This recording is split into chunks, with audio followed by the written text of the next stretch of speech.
The night he unlocked the front door, he expected silence. He expected the familiar echo of his own footsteps, the stale smell of an empty house that had learned to live without laughter. Instead, he heard a soft rustling sound, like someone breathing too carefully, and then the unmistakable creak of a floorboard that did not belong to him alone anymore. His heart tightened before his mind could catch up, because something deep inside him knew his life had already shifted. Even before he saw the widow standing in his living room with two frightened children, clinging to her sides. This house was supposed to be his fresh start. After years of grinding work, broken relationships, and a loneliness he never admitted out loud, buying this place felt like proof that he had finally made it. It was meant to be quiet, controlled, and empty except for his own thoughts. He stood, frozen at the doorway, the weight of his exhaustion pressing down on him, staring at a woman whose eyes were wide with fear and shame, as if she already expected to be thrown back into the cold. Her clothes were worn but clean, the kind of care that speaks of dignity surviving under pressure. The little boy held her hand with white knuckles, trying to look brave, while the younger girl hid behind her mother's leg,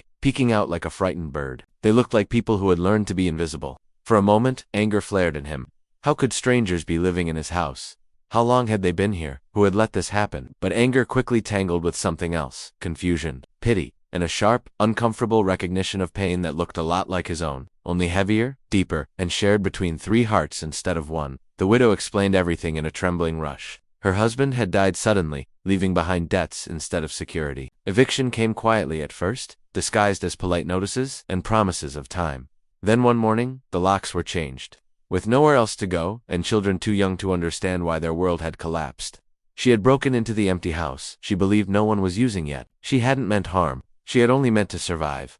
He listened, arms crossed, eyes scanning the room that no longer felt like just walls and furniture. He saw a thin mattress in the corner, a couple of donated blankets, a backpack filled with clothes, and a half-empty bottle of water. This wasn't an invasion, it was desperation. And still, this was his home. For days, his mind became a battlefield.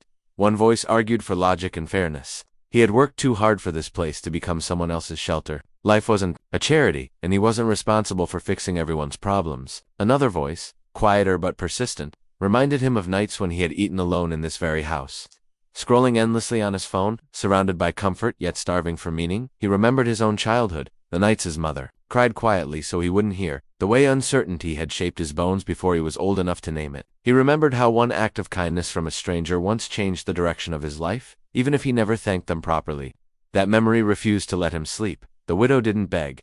That was the hardest part. She spoke with the calm of someone who had already lost everything and had nothing left to bargain with except honesty. She said she understood if he wanted them gone. She just asked for a little time to find another solution. Time, she said, was all she needed. He gave them one night.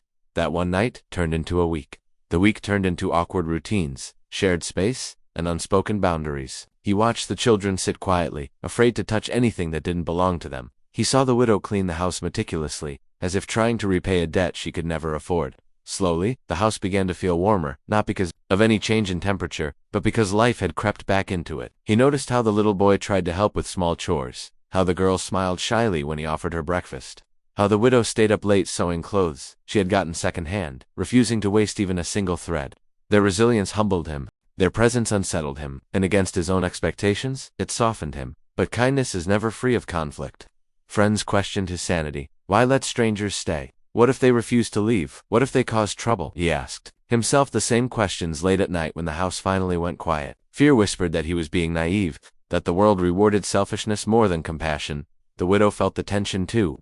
One evening she told him she had found a temporary job cleaning offices at night. Her voice carried a fragile hope, the kind that trembles because it knows how easily it can be crushed. She said she would save enough to move out soon. She thanked him, over and over, until he felt embarrassed by praise he didn't think he deserved. As weeks passed, he learned their stories in fragments. The widow had once dreamed of becoming a teacher. Her husband had promised they would get there together. The children spoke of their father in simple, innocent memories, unaware of how heavy those words were. Every story tightened something in his chest. He wasn't just sharing space anymore. He was sharing life. Then came the breaking point. One afternoon he returned home to find a notice taped to his door. Someone had reported unauthorized occupants. Legal consequences loomed in sharp, impersonal language. His hands shook as he read it. This wasn't just about kindness anymore. This was about risk, responsibility, and a choice that could unravel everything he had built. That night, he sat alone in his room, staring at the ceiling. He thought about comfort and security, about how carefully he had constructed his life to avoid pain. He thought about how empty that life had been before laughter returned to his house. He realized that success had given him walls, but compassion had given him purpose. The next morning, he made a decision that terrified him. He went to the authorities himself, not to report them, but to explain the situation.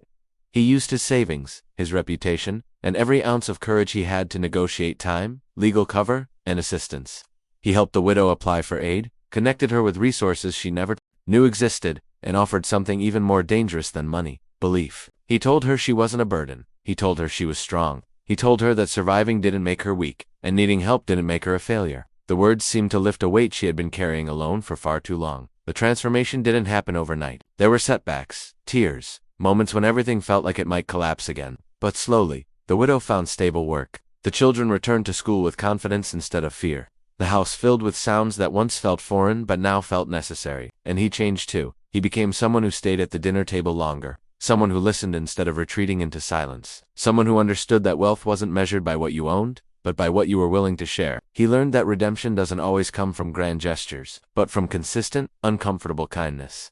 When the day finally came for the widow and her children to move into their own small apartment, the goodbye was heavier than any argument had ever been. The little girl hugged his leg, refusing to let go. The boy stood taller than before, thanking him with a seriousness that didn't belong to his age. The widow cried quietly, not from sadness alone, but from gratitude so deep it hurt. After they left, the house was quiet again, but it wasn't empty. The walls held stories now.